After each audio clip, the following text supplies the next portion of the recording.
ನಮಸ್ಕಾರ ಸ್ನೇಹಿತರೆ, simple recipes ಇನ್ Kannada YouTube ಚಾನಲ್ಗೆ ಸ್ವಾಗತ. ಇವತ್ತೊಂದು ಡಿಫ್ರೆಂಟ್ ಆಗಿ ಹಾಗೆ ಕಲರ್ಫುಲ್ ಆಗಿ ಒಂದು ಸ್ವೀಟ್ನ ರೆಡಿ ಮಾಡ್ತಾ ಇದ್ದೀನಿ. ಅದೇನು ಅಂತ ನೋಡೋಣ.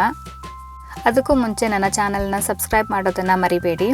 ಫಸ್ಟ್ ನಾನಿಲ್ಲಿ ಒಂದು ಬೀಟ್ರೋಟ್ನ ಸಣ್ಣದಾಗಿ ಹೆಚ್ಚಿಟ್ಕೊಂಡು ಅದನ್ನ ಫೈನ್ ಪೇಸ್ಟ್ ಮಾಡ್ಕೊತಾ ಇದ್ದೀನಿ.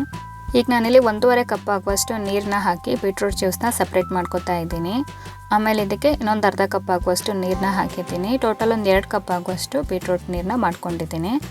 ಈ ಬೀಟ್ರೋಟ್ ಜ್ಯೂಸ್ನ ಒಂದು ಸೈಡ್ ಕುದಿಯೋಕೆ ಇಡ್ತಾ ಇದ್ದೀನಿ. ಇನ್ನೊಂದು ಕಡೆ ಒಂದು ಪಾತ್ರೆ ಇಟ್ಕೊಂಡು ಅದಕ್ಕೊಂದು 2 ಸ್ಪೂನ್ ತುಪ್ಪ ಹಾಕ್ತಾ ಇದ್ದೀನಿ. ನೆಕ್ಸ್ಟ್ ಇದಕ್ಕೆ ಒಂದು ಸ್ವಲ್ಪ ಗೋಡಂಬಿ, ದ್ರಾಕ್ಷಿ ಹಾಕಿ ಚೆನ್ನಾಗಿ ಫ್ರೈ ಮಾಡ್ಕೋಬೇಕು. ಆಮೇಲೆ ಇದಕ್ಕೆ 1/4 ಕಪ್ ಆಗುವಷ್ಟು ನಾನು ಶಾವಿಗೆನ ಹಾಕಿದ್ದೀನಿ.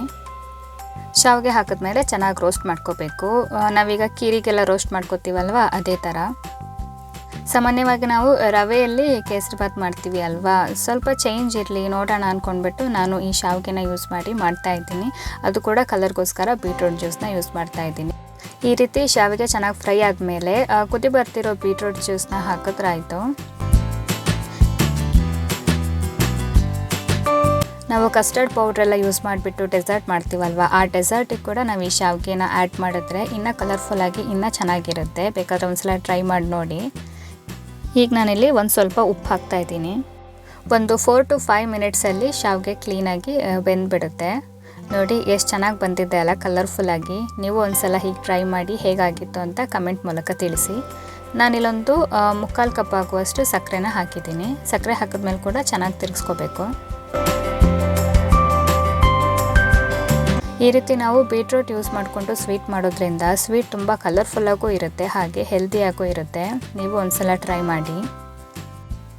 ಈಗ ಇದಕ್ಕೆ ಇನ್ನೊಂದು ಸ್ಪೂನು ತುಪ್ಪ ಹಾಕ್ತಾ ಇದ್ದೀನಿ. ಇಷ್ಟೇ ಫ್ರೆಂಡ್ಸ್, ಈ ಸ್ವೀಟ್ ರೆಡಿ ಆಯಿತು. ನೀವು ಇದನ್ನು ಜಸ್ಟ್ ಹಾಗೆ ಸರ್ವ್ ಮಾಡ್ಬೋದು. ಇಲ್ಲಾಂದರೆ ನೀವು ಈ ಫ್ರೂಟ್ ಸಲಾಡ್ ಎಲ್ಲ ಮಾಡ್ತೀರಲ್ವ, ಅದಕ್ಕೂ ಕೂಡ ಇದನ್ನ ಆ್ಯಡ್ ಮಾಡ್ಬೋದು. ತುಂಬ ಚೆನ್ನಾಗಾಗುತ್ತೆ. ನಮ್ಮನೇಲಂತೂ ಎಲ್ಲರೂ ತುಂಬ ಇಷ್ಟಪಟ್ಟು ಈ ಶಾವಿಗೆ ಕೇಸರಿ ಬಾತ್ನ ತಿಂದರು. ನೀವು ಇದನ್ನ ಮನೇಲಿ ಟ್ರೈ ಮಾಡಿ ಹೇಗಾಯಿತು ಅಂತ ತಿಳಿಸಿ. ವಿಡಿಯೋನ ಕೊನೆವರೆಗೂ ನೋಡಿದ್ದಕ್ಕೆ ತುಂಬ ಧನ್ಯವಾದಗಳು. ಹಾಗೆ ಯಾರೆಲ್ಲ ನನ್ನ ಚಾನಲ್ನ ಸಬ್ಸ್ಕ್ರೈಬ್ ಮಾಡಿಲ್ಲ, ಪ್ಲೀಸ್ ಇಂತೆ ಸಬ್ಸ್ಕ್ರೈಬ್ ಮಾಡಿ. Thank you.